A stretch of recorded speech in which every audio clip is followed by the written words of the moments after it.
Hey guys, I wanted to do this episode about my no spend 25.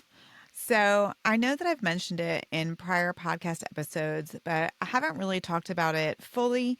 And I wanted to let you know what's going on, especially since we're getting sort of mid year. And I think it's a great opportunity for me to double down. And it's maybe an opportunity if you want to join me. So I want to just tell you why I wanted to do this. So, decluttering has been really something I know that I need to do. I absolutely feel the anxiety when there is clutter. Having two boys, a husband, a dog, multiple businesses, clutter really builds up in our house. I had a tendency to overbuy. My husband had a tendency to overbuy, and neither one of us were really good at letting go of things. So I like to say he's a little bit more of a hoarder than I am, but neither of us are great at being minimalist at all. So we've got two buyers, multiple reasons to buy, and not a lot of desire to throw things out. So you can see where that can get out of hand really, really quickly. And so it really just got to kind of a breaking point. So in 2024, I had a challenge of getting rid of 160 bags of stuff. And that could be donate, trash, whatever. I did not meet that goal, but I did enough to see the light at the end of the tunnel. So I got a few spaces really nice and organized and clean. And it really, I could see how much more relaxed I could be in those spaces, how much less anxiety I had in those spaces. And so I really took a look at what my goal was for this year and knew that I wanted to continue to declutter, but it's kind of like in medicine, right? If I'm giving IV fluids, but then I'm giving someone medicine to make them pee, like what am I'm just filling from the top and emptying from the bottom. I'm not really making a lot of headway. And I felt like we were doing the same thing in our house. I was decluttering, but we were still bringing more stuff in, and it very quickly just got out of hand. So it kind of negated a lot of my decluttering efforts. And I really didn't like that because it's not easy for me to do that. It is kind of hard to let go of some things for me. So I really didn't like that I was undoing my own progress by just bringing more stuff in. So I knew I wanted to stop that. And right around the same time as that, I saw someone on Instagram talking about how they had done a no spend 2024 and how it went pretty okay for them. So they did a no spend and a get rid of a certain amount of things per day. And then I think I saw someone else talk about decluttering and what their plan was.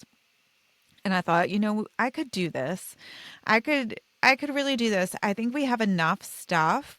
Um, we have What really got me with our stuff was when you knew you had something and you couldn't find it, and so you had to get it again. And nothing infuriates me more than rebuying something I know I have. I just can't find it because it's not where it needs to be because there's too much clutter. And so I really just lost my mind about it. And so I think all of those things just happened in the perfect storm. I also knew that we had a lot of travel this year. I was speaking at a couple of conferences. I knew we were taking this trip to Italy. The boys are going to sleepaway camp this summer. And so we had a lot of pretty large spend items that were coming up that were already planned.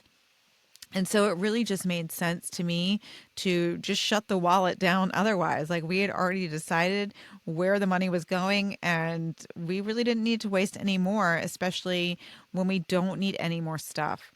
I think the final sort of icing on the cake was the kids have too much stuff. They were getting birthday and Christmas presents that they weren't even opening. Like they were opening a couple, but they had so much stuff, they really didn't. open all of it. Like, I still have Lego sets from last Christmas, from like Christmas 23, that they haven't opened. And so I didn't want to be teaching them this habit of excess either. So I just think all of those things came together, and I was like, something's got to change, right? So my rules, the beauty of the no spend challenge is you can really make your own rules. So my oldest boy grows pretty fast. I knew he would need clothes.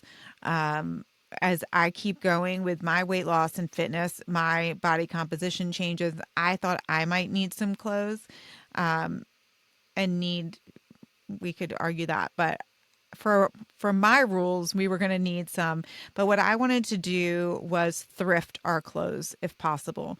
So I use ThreadUp. There's lots of services, but my rule was that if we needed something, we could thrift it. Oh, that was the other reason I wanted to do this. I almost forgot. There was a Netflix documentary called Buy Now, just about the overconsumption. And that kind of hit right as these other things hit. And I was like, okay, it's over.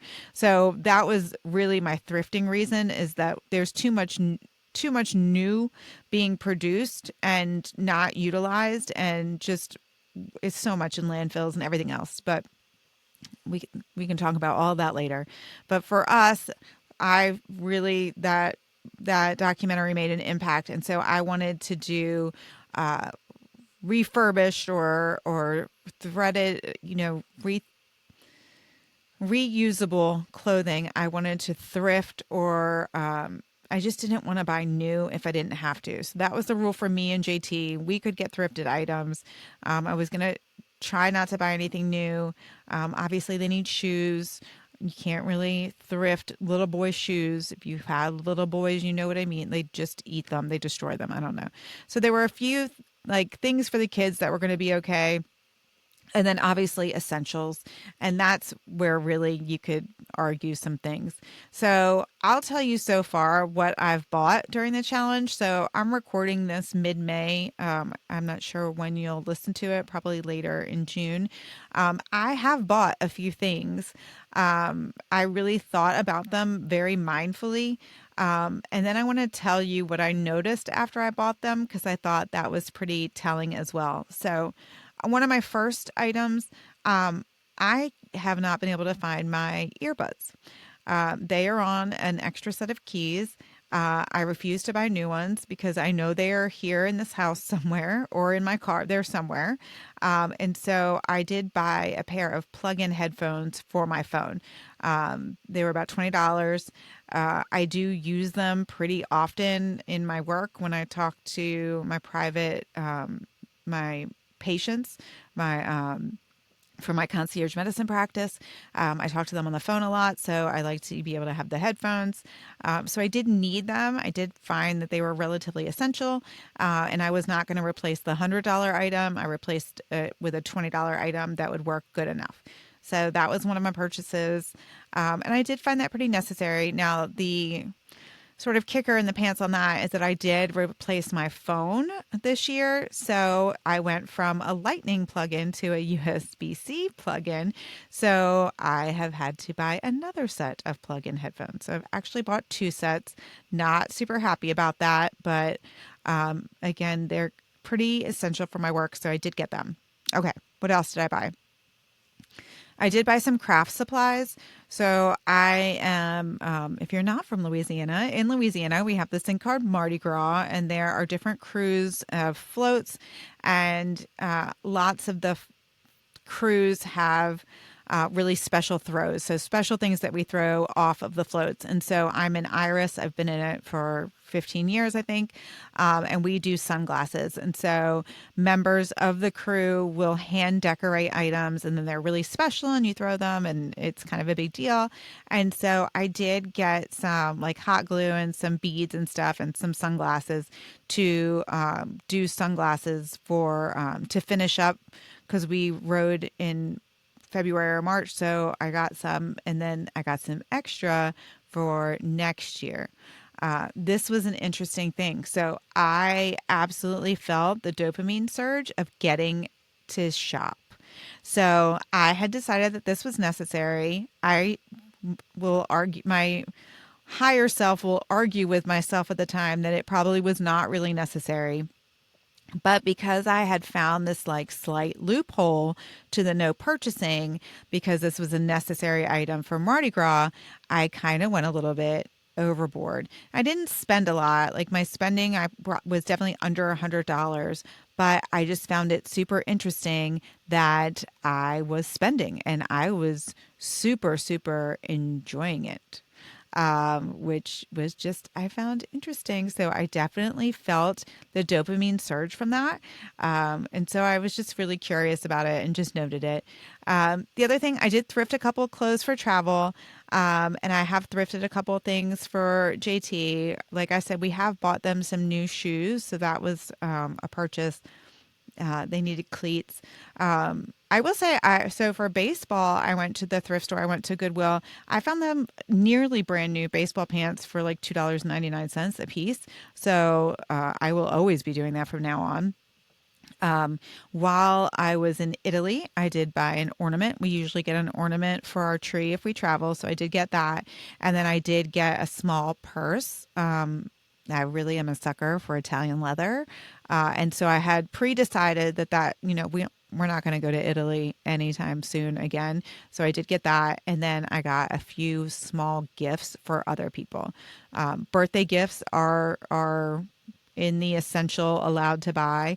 But we had a lot of people helping us get our kids everywhere they needed to go. So we did want to buy them a little thank you, happy. So we did that. And then I've done a few business supplies. So starting the YouTube channel, I got a new webcam. So a few minor purchases for that. The kids' summer camp has really pushed me to the limit. I did get trunks, the big trunks for them from someone in the neighborhood, which was amazing. So I didn't have to buy those. They did need like backpacks and a couple of other like sleeping bags and something for the ground. So I did have to do a rather large purchase there that I was not super happy about. Again, my higher self would argue maybe if I had scoured the internet, maybe I could have found them thrifted. I didn't. So when I look back on the whole year, that one I'll probably question myself if I should have tried a little bit harder to thrift. But I did realize there's just a lot that is unnecessary. Like in 2024, I had deleted my Amazon app, so my Amazon spending went down. Now it's near nothing, which is so great. Like it really used to stress me out to see the Amazon packages outside the door when I would come home. So it really makes me happy that they're not there when I come home now. I would love to say that I've noticed like a huge difference in our savings since we stopped shopping as much. But again, we had a lot of large expenses, so we kind of just saved for those. Interestingly, my husband has cut down way, way back on his shopping too. I think because when we're both doing it, you can't blame it on either one, right? Because it's all happening. But it would be really obvious if he was buying a lot of stuff, since I'm not buying any stuff. So that's been really nice too, because I do feel like now any decluttering we're doing makes a little bit more effort. It's really lovely. So I've found a lot of benefits to it. It is helping me with a little bit of mental clarity. It's helping me realize like I don't need anything really, if I really just take that mindful moment and think about it. And so I just want you to think about it. Like maybe this is something that you want to do. I'm ready to double down for the rest of the year. And then I'm going to go back and see, like, did I miss any purchases, and see how much I spent this year on stuff. And I'm hoping it's not really going to be that much. So far, so good. I mean, I'm about 6 months in, and I think it's going really, really well. So for those of you who want to try a no spend challenge, maybe you just want to do a month. Maybe you want to like go off the deep end with me and try the whole rest of the year. I do like just saying no buy 25. It makes me happy to say it. So if you want to do that, I encourage you to do that. So what I would do is just set some rules for yourself. what's essential, what's allowed, what's not. You get to decide, and then find some ways to keep yourself accountable. Like maybe you track it, maybe you tell your friends. I will say anytime I've made a purchase, I've told somebody, so I kind of have to own up to it. So think about maybe doing that. But in summary, if you want to try it, I think it's a great idea. I really do think it's helped me reset priorities. I think it's helped me really see a difference in my decluttering. So I'm not like counteracting all that hard work. And if you're going to do it, please reach out and let me know, and we'll like kind of support each other. I think it'll be really fun. So hopefully that was helpful, and hopefully you will join me on this. I will talk to you next week. That's it for me.